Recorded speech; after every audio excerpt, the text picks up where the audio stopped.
ഈ മോട്ടറിൻ്റെ ഈ ഷാഫ്റ്റ് ഒടിഞ്ഞു പോയതാണ്. നമ്മളതിനെ റെഡിയാക്കി എടുക്കുക. ഇതിനൊരു സ്പെയർ ഷാഫ്റ്റ് ഉണ്ടായിരുന്നു, അപ്പോൾ അത് വെച്ച് റെഡിയാക്കി എടുക്കുകയാണ്.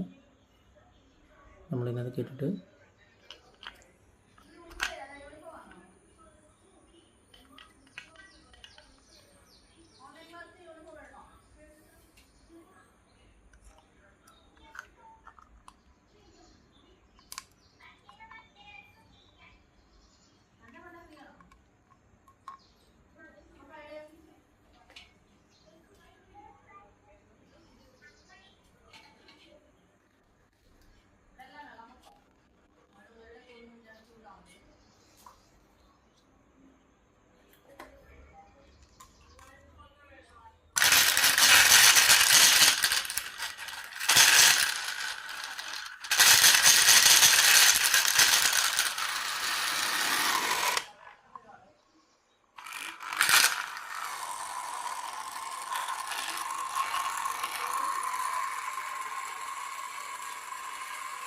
നമ്മളിത് വർക്ക് ചെയ്യുന്ന നോക്കാം. ഇതിൻ്റെ ഷാഫ്റ്റൊക്കെ ഇട്ടിട്ടുണ്ട് കറക്റ്റായിട്ട്. അപ്പോൾ ഇത് വർക്ക് ചെയ്യുന്നുണ്ട്. ഇപ്പോൾ നമുക്ക് വെള്ളത്തിൽ വെച്ച് നോക്കാം വർക്ക് ചെയ്യുന്നുണ്ടോന്ന്.